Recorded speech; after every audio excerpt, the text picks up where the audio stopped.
Good morning. I'm Bobby Cagle, Commissioner of Right from the Start, Georgia's Department of Early Care and Learning. On behalf of Governor Deal, First Lady Sandra Deal, and state officials that are present here, along with child care advocates and members of our Children's Cabinet, I want to welcome you here today to the state's capital for a simple message. Look again. Leaving children unattended in vehicles has become a major problem in the United States. It is the leading cause of non-traffic vehicular deaths amongst children in this nation. Since 1998, 600 children have died due to hyperthermia in cars. 52% of these children were simply forgotten by a caretaker. As a state agency responsible for the child care and administration of the agency that oversees licensing and regulation for child care, we at Right from the Start take this issue very seriously. In fiscal year 2012, we had 21 children in this state left on vehicles. In 2011, we had a death of a child in a child care facility. We started a stricter set of regulations and enforcement, and luckily saw a drop to 17 instances of this in 2013, yet way too many. And this year we've climbed back to 18 as of today for fiscal year 14. Personally, I find that unacceptable. This is not a problem exclusive to child care facilities. It's often happening while children are in the care or family or friends, so the warning must go out, not only to child care facilities, but to communities, neighborhoods, schools, churches, anywhere a child may be and being transported. That's why today we are honored to be joined by the Governor and the First Lady and these state agencies, child care advocates, in launching Look Again, a campaign to say never leave a child alone in a vehicle, even for 1 minute. When you've checked your vehicle to make sure everything arrives safely and everyone arrives safely and is out of the vehicle, simply look again to assure that you've not missed someone. The Weather Channel has been a big supporter of this program and this campaign, and we're honored today to have with us meteorologist Jim Cantore. He tells me that the average temperature in the state of Georgia is 88 or above on the average summer day. So while this is a serious problem throughout the year, it's ever more important that we stress the necessity of assuring children are not left in vehicles during the summer months. We believe that lives will be saved if these simple practices are followed. I want to thank all those special guests that are here with us today, and thank you for caring about the safety of Georgia's children. This time, I'm honored to introduce one of the most ardent advocates of the well-being of children in this state, our Governor, Nathan Deal, and to thank him for the attention that he and the First Lady bring to this issue. Governor Deal.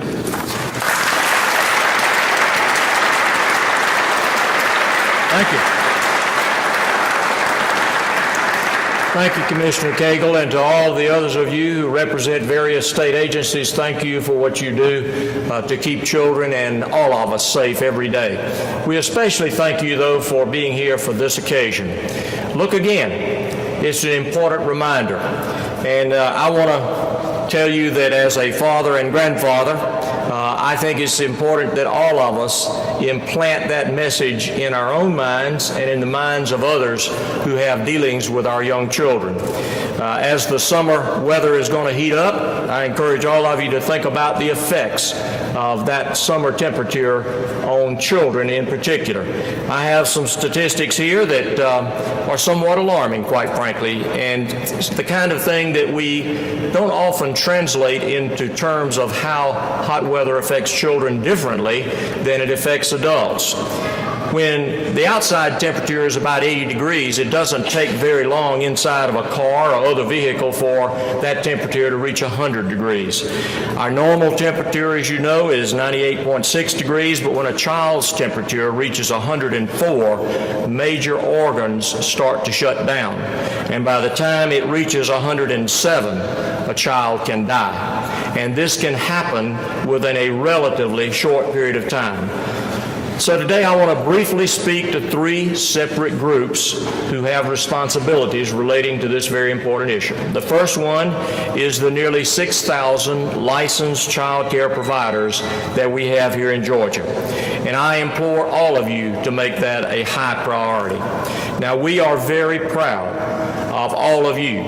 Our rating system has been hailed as one of the best systems in the entire United States, and our early care facilities are also regarded as some of the best in the country.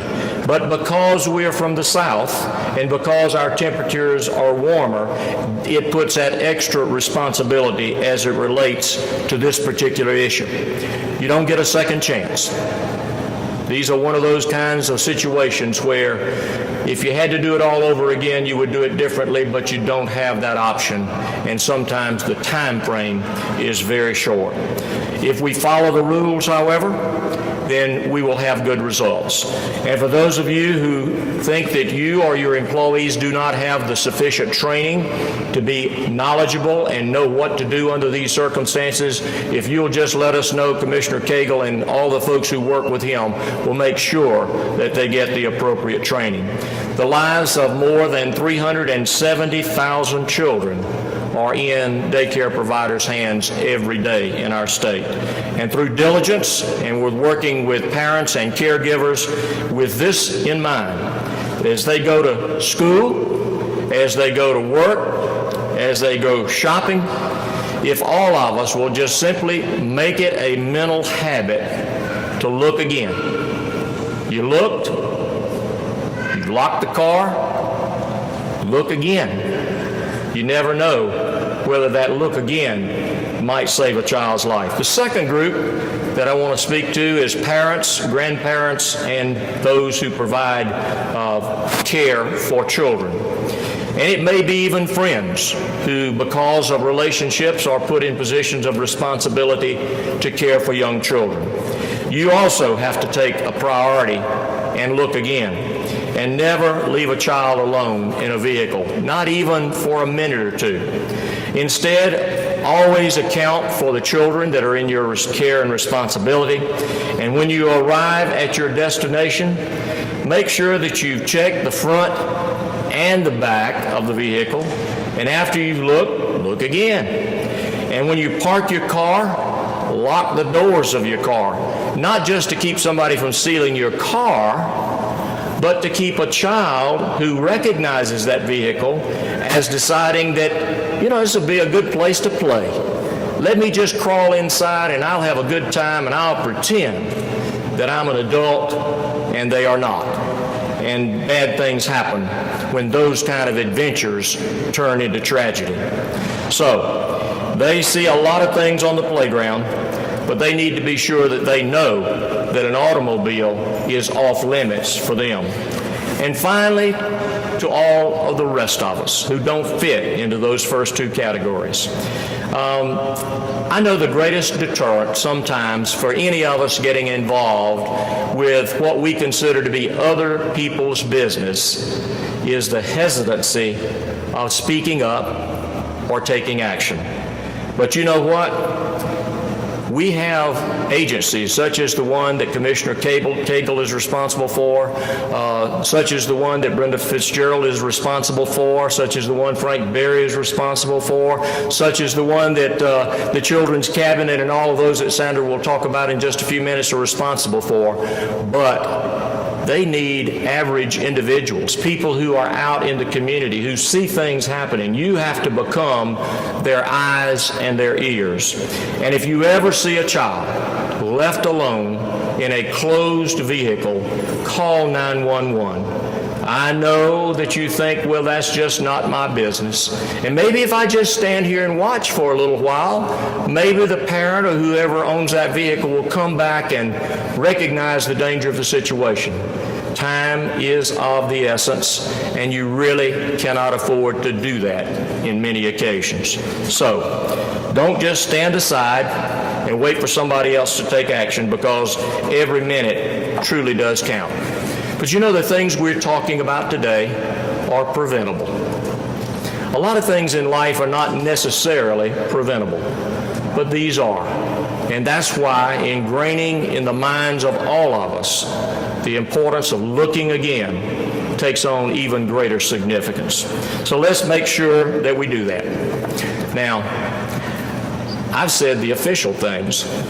I'm going to call on the First Lady, who heads up the Children's Cabinet, and she's going to say it in ways that are even more effective than maybe what I can say it. I asked my wife, Sandra, if she will come and address you at this time on this very important subject.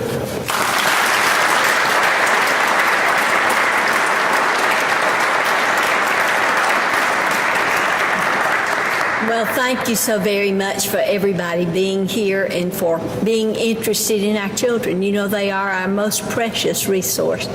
They are our future. And it's so difficult to lose a child. Nobody wants to lose a child.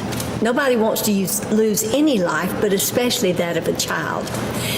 And our Children's Cabinet in particular has been dedicated to making an effort to care for all the different needs of a child, and I would like just to recognize the members of our Children's Cabinet.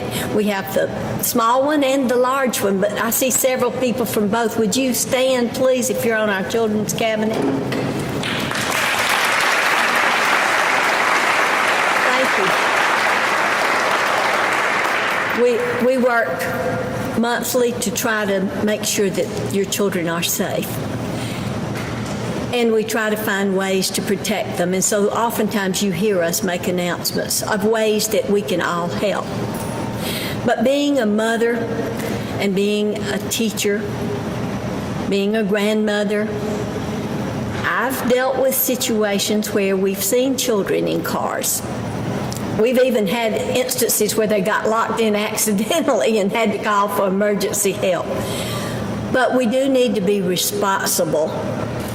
And, you know, it doesn't matter that you feel like you might have pie on your face if you call for help and it turns out that somebody comes walking out and they're insulted that you would call.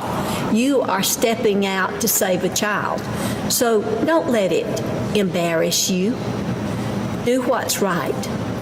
And teach the children that you train, especially if you are a caregiver, or you work with children who are babysitting for people, teach them the importance of being careful, of really being attentive to detail, and knowing that children often will get into something and they cuddle up and they get warm and they get into a stupor.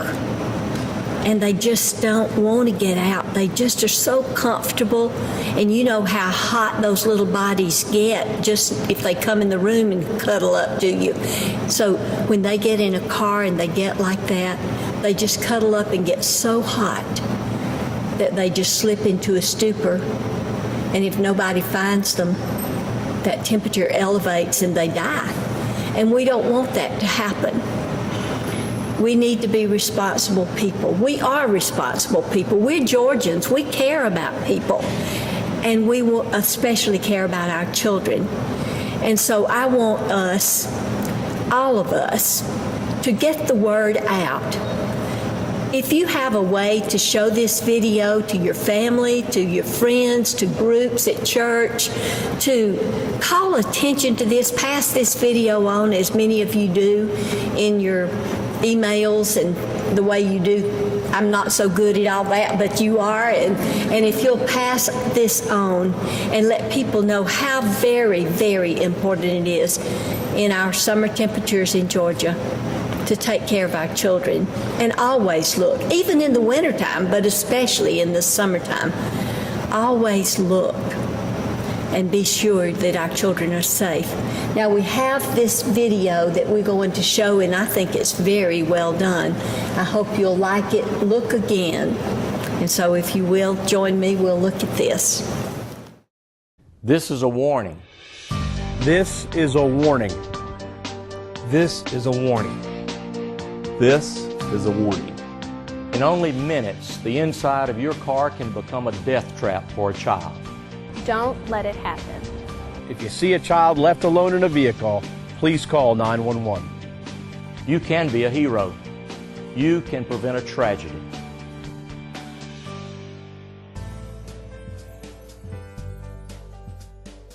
For me, even one child being left in a vehicle during any time period is too many, because we know that within a short period, a child can die or be seriously injured. We want to make sure that no child has to experience such a horrific situation as being left unattended in a vehicle. We're going to be working with the Prosecuting Attorneys Council in the state of Georgia to assure that we have district attorneys and solicitors who are prosecuting these crimes. Also understand the number of children that are being left on vehicles and the deadly consequences of that happening. It was a Sunday. We went to church as usual. She was being kind of a little pain, as she could be, and one did not complete her craft in Sunday school. So she asked if she could bring the craft home. Absolutely. And she asked if she could go next door to play with one of her closest friends. Of course, this was a normal activity that took place. So Logan, our oldest son, and I went to run errands. While we were out, I thought, probably time for Sydney to come home. So Mason, my middle son, went over to get her from the neighbor's house. And he came back home and said she's not there. And I said, well, Mike, here's a list of the places she's allowed, the friends that she's allowed to go to. And I said, just ride around the block. You know, you've walked around, she's not there, but just ride around the block. And when he opened the car door, she was in a fetal position behind the passenger seat. You know, most of it's a blur. Again, she didn't finish her craft. I just think she probably went back in to get it, to get the craft, to bring it inside, and then just became kind of delirious. And I remember walking in the garage door, seeing her lay in the foyer and just begging them to save her. A lady comes back in and says, it's just too late. We went and sat in the ambulance, held her hands, just cried. They went on a field trip and a child was dropped off during the field trip. Their count said 12. 13 kids came back, 12 left, 13 came back, and unfortunately my daughter was the one that they missed. And they found my daughter inside the van, non-responsive, and I was seeing it on the news, on the TV, where it's like toddler left on daycare van, and they hadn't put up a picture yet, but they were study saying Jasmine Green, Jasmine Green. I'm like, whoa, whoa, whoa, whoa, whoa, you know, so very staining, very tattooed type memory, something that hurts a lot, and I'll never, ever get rid of that memory out of my mind. Right from the start is very concerned about the health and safety of Georgia's children. One of the main things you can do to ensure that Georgia's children remain safe is to make sure that you check your vehicle when you're done transporting. Checking your vehicle includes looking into the seat, looking behind, underneath, and in front of each seat to make sure that no child has fallen asleep or is trying to hide. A second person is also required to check the vehicle. A thorough check includes checking the front, the back, and underneath each seat. You gotta continue to look on these buses. You gotta bring these people's kids home. Like, there's no tomorrow without a child. You know, it's never going to be okay. It's never going to be, it gets easier. It will never be easy. But if I can help one child and not have a parent go through this, it's, like I said, it's worth every second. Georgia, let's look again. Look again. Look again. Always remember, look again. Please, just look again. Don't forget to look again. I'm Governor Nathan Deal, asking you to look again.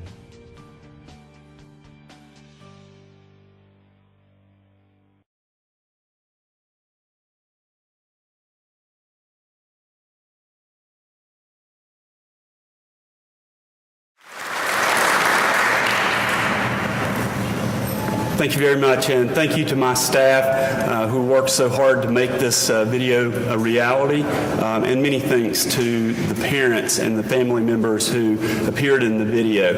Every time I see this, it touches me, and it's hard for me to even understand how they can get the strength to do it, but they certainly did, and it's something that we're very grateful for in the hopes that no other child ever is in a situation like this.